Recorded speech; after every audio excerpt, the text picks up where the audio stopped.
Welcome to Halifax Sports Talk. Andrew and Dayton with you, and we have a recap of the past weekend for you. Halifax Mooseheads, Halifax Thunderbirds, and anything else going on around the city. Dayton, how are you? Happy Monday.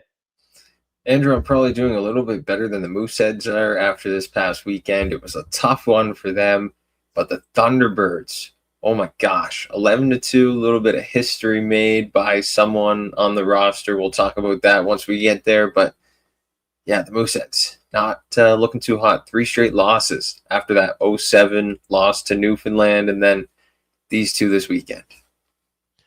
Yeah, you know what? I talked about how they're going to be excited to get back at home, but maybe sometimes it takes some time to settle in at home. There's no excuses, though. To not split the weekend is tough. It seems like lately, at the very worst, with the Halifax Mooseheads, they've been getting a split. At the very worst case scenario, it's been a 1-1 weekend for them, but they fall 0-2, lose to the Huskies, and they lose to Val-d'Or. So that one wasn't good. But Thunderbirds, they saved the city this weekend. As you talked about, they got the job done in really exciting fashion. We talked about it with our season preview and our weekend preview episode talking about this Thunderbirds team. They've just been a great team since they arrived in Halifax. So you don't really have to worry about them dropping too many games, but also really disappointing the fans by any means. This team just always puts on a show, and it was not just an offensive show, but a defensive show as well. But we'll get to that in a couple segments here. Let's start things off with the Mooseheads and the Huskies recap here. Mooseheads drop it 4-2. They're happy to be back at home, but it seemed like they just didn't really have it together overall. Defensive play seemed a little bit sloppy, giving up too many chances, odd man rushes. And overall, I think the depth of the Huskies seemed to be a little bit too much. And of course, now this is the second time they've lost to both these teams in a matter of a week and a half here? Yeah, 2 weeks, 3 week stretch since the last time they went on that Western Quebec road trip. So it's just tough luck against both of them. I know Rouyn, a really good team. They lost to Halifax lost to Rouyn last year in 4 games in the playoffs. A little bit of a different team. Bill Zonin not here on the roster. Antonin Verreau was their top scorer last year. This year's kind of a little bit of a different look team. Milosh played his butt off, I guess you could say, in the first game, and he played his head off all 60 minutes. Like there wasn't anything that Halifax could do to really beat him other than that first Tuke toss goal, Kilfoyle, and Kulibiakin assisting on Carrier's opening goal. That one was nice, but it wasn't enough. Still 4-2. So it to me, like we talked about, 60 minutes, all game, something Halifax needs to do. Defensively, it wasn't that strong. Offensively, it wasn't that strong. The fans probably didn't get what they were hoping for, and yeah, it just needed to be better for the next game, which it obviously wasn't. No, and we'll get to that in just a second. But I said to you backstage, I was talking to a few people that went to the Moose games this weekend, and the biggest thing that they noticed was depth. And of course, when you're a young team, you notice that a lot.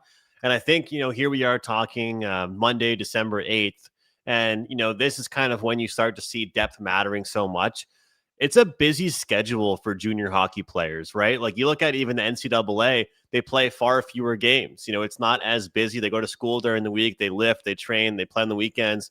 It's a little bit different for Q. So the depth is so important. And you look at it like, if I were to tell you, hey, look, we had a tic-tac-toe goal here, Kulibiakin, Carrier, Kilfoyle, you'd say, all right, how'd the rest of the game go? And, I'm just going to be like, well, that was kind of about it when it came to the Halifax Mooseheads that night.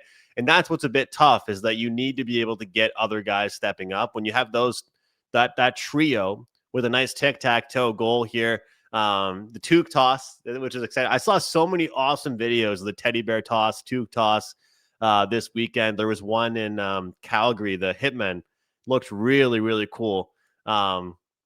Playing at the Saddle Dome, and that was awesome. But yeah, right now the depth seems to be an issue for this Halifax Mooseheads team, which leads me to my next question for you is, do you think that this Moose team needs to get more comfortable in low-scoring games? Like maybe they have to start trying to win 2-1, 3-2 games. They can't be playing the first to 5 wins every time. Big time. Like we've talked about it so many times. Like, I think there was one game they beat. Yeah, it was the game that they beat Newfoundland 8-5. Even if they did sacrifice a few of those goals for the next game, they probably would have lost that game because Newfoundland put up 5 in a loss. So like, it's tough to play in those high scoring games and then come to a low scoring game and still try and compete because you're used to playing back and forth, whereas you're not getting so many chances go your way. It's just tough. It's different, and you got to play a different style of game. So maybe that is something that the Mooseheads need to work on going forward. And I don't think Brad McKenzie would be too opposed to that. We're playing some 2-1 games rather than some 6-5, 6-4 games, whatever it is. Well, and we've talked a lot about the reliancy on the goaltending, right? With either Circa or Brisson, 42 of 46. So it's hard to really blame a guy that faced that many shots, right? If you got saves in the 40s, you're kind of thinking, okay, you know what? Only giving up 4 goals, that's not too bad. You know, he's seeing more rubber right now than a college dorm room. I mean, this is just not good. He's seeing a lot of shots every game. And let's look at game 2, Val-d'Or and Halifax 5-2. You know, Circa, he had trouble, but again, he saw a lot of shots, 32 shots faced towards him. And this is junior hockey. There's going to be patches where you don't have a lot of shots at you. There's going to be patches where you get a lot of shots at you. But if you're giving up 46 shots, then you're giving up 32 shots, it's not good in back-to-back games. They're not limiting chances. So there's just way too much rubber going at these goalies right now. And I think that you look at some of the wins they had earlier in the season, Dayton, and I'm thinking to myself, we gave the goalies credit. Maybe we should have been hyping these goalies up even more because they were such a big part of the team. Yeah, especially Owen Brisson. Like, I mean, no shade to Circa there, but Brisson, like, in the games even that they've won, they could have lost them easily if he wasn't there playing his best like he does most nights. I know he let in 4 against Rouyn. Circa let in 5 against Val-d'Or. But like you said, you give up that volume of shots. It's like you go knock on 50 doors, you'll get a few in. You'll get a few yeses. So like you go shoot 70 plus shots on net, you're bound to get at least a few goals, and that they did. So I mean, 9 goals, 70 plus shots in 2 games. It's kind of expected at this point. You can't go into games and give up that many shots expecting your goaltenders to be perfect, because obviously it takes one heck of a goaltender to put up perfect numbers. I don't know if anybody ever has. So, yeah. And, not helping your goaltenders giving up a penalty shot either. A rare penalty shot in a Q game. That's not really going to help your goal either. So penalty shots, penalties, whatever it might be, not really good. How about the positive side of things? We talked about this, I think, 2 weeks ago. Kilfoyle getting it going. He seems to be a big part of it. And maybe kind of what I was mentioning here, being in December, kind of falling into, I don't want to say it's the dog days of the season by any means yet. There's still a long way to go, I think, before we talk about that, because the Q, they play a long season, but Kilfoyle's a guy they want to be able to rely in, night out. And he's certainly been stepping up lately for sure. Yeah, 100%. Like Kilfoyle, I know he's been back and forth, going out of slumps, and we were kind of waiting for him to get going a little bit, but I think he's finally just found that little bit of consistency, and it might not be that star role, but like we said, veteran presence, just helping out any way he can, and the consistency might be that best way for him. And you know what? I think that even though they had a tough weekend, you can take some positives out of it, looking at some of the guys that did play well for them. Got to give credit to not just Rouyn-Noranda and their Husky and their goaltending, but also Val-d'Or had some great goaltending as well, because more and more these days, you look at the hockey world, the NHL, the Q, whatever it is, and it's not just all about shot volume. It's all about, of course, shot quality. And I do think the Halifax Mooseheads did create some chances. So as you talked about, especially in that game against the Huskies, the Halifax Mooseheads did run into a hot goaltender. So they gave up a ton of shots, but they also gave forward a lot of shots. And unfortunately, it just didn't end up being the night for them. So hopefully this Mooseheads team can get it going on home ice a bit more, but tough to lose to the same 2 teams in a span of a week and a half. And, it just seemed like it was kind of a big bro, little bro type of matchup. I know people don't want to hear me say that, and we're always supposed to say good things about the Mooseheads, but we got to say both good and bad things about them. And it seemed like, again, it was just a little bit too much. At one point, of course, the score was 5-1, then kind of a garbage time goal there from Carrier. So what I'd love to see more from this Halifax Mooseheads team is just a little bit more from the bottom six.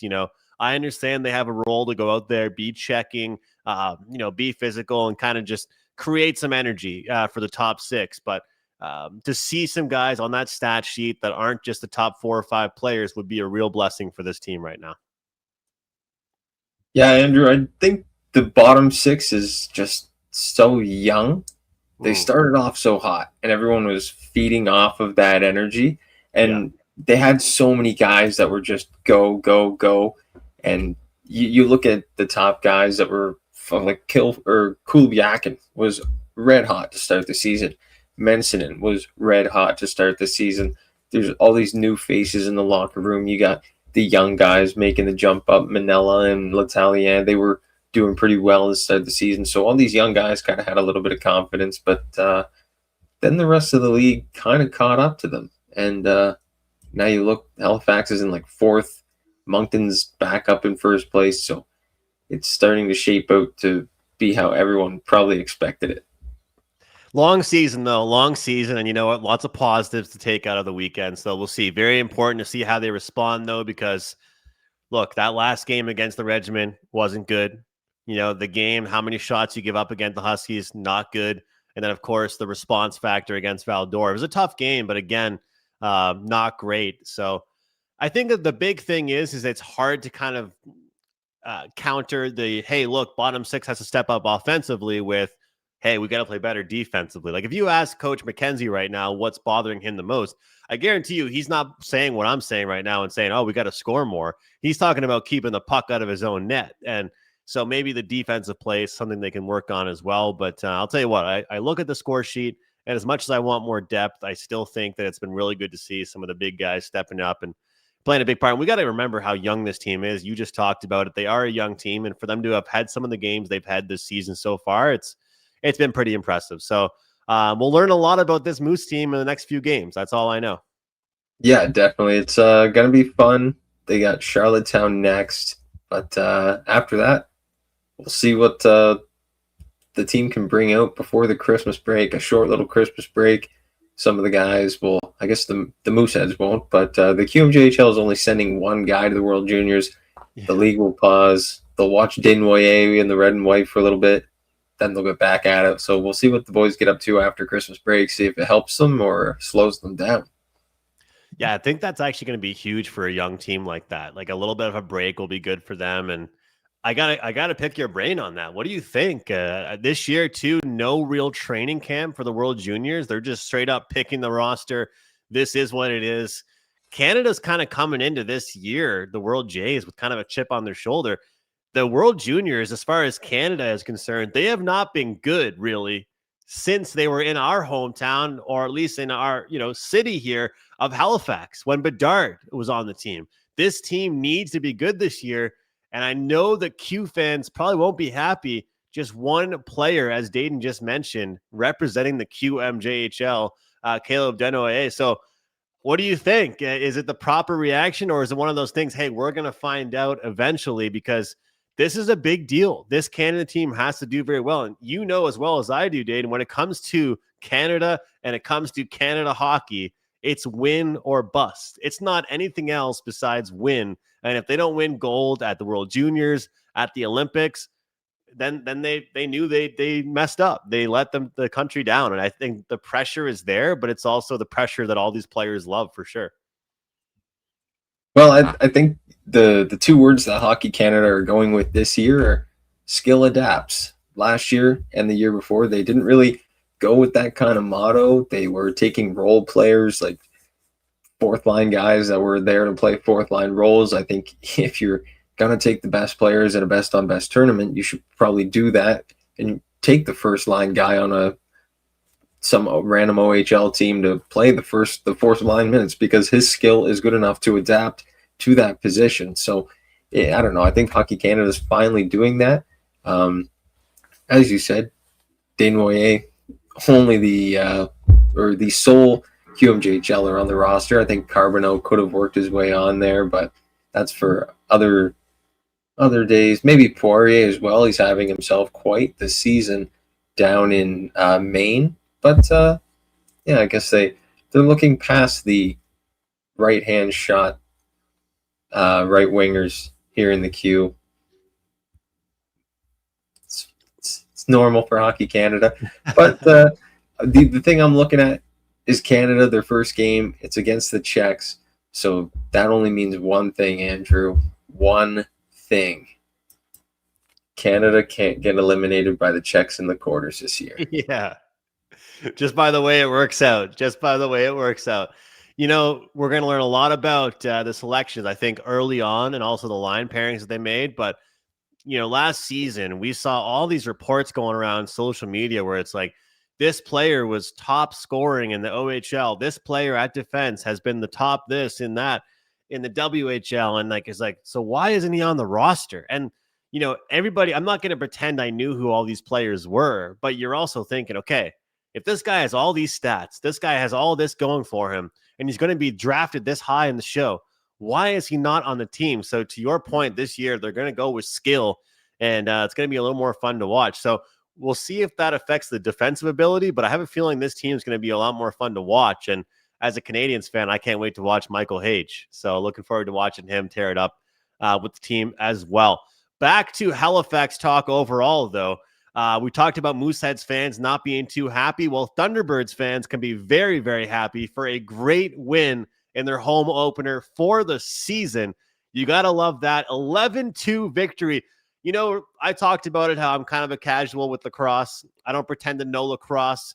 All right. I watch it. I'm a fan. I love the Thunderbirds.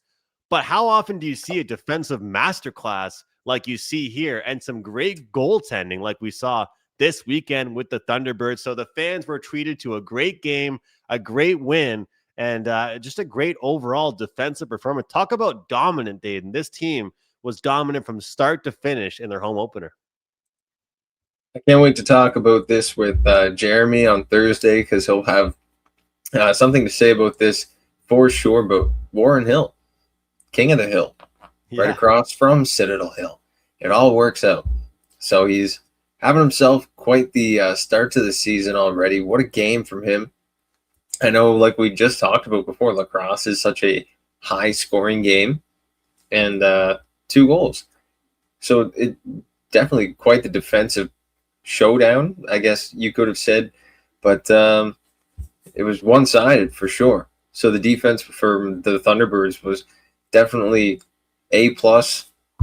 Can't say anything about the FireWolves offense. Maybe it wasn't there that night. Maybe they didn't have anything going first game of the season, but they just played the Thunderbirds a couple of weeks ago, the final game of the preseason. They should have kind of known what was coming. They've been familiar with their opponent, but I don't know. Warren Hill might have just had himself one heck of a game, stopping pretty much everything. So props to him, and props to some Thunderbirds veterans, I guess you could call them. Randy Stats had himself a couple of goals. Clark Pettersson, 5 assists on the night. And yeah, Cody Jamieson, 2 goals, 2 assists, 4-point night.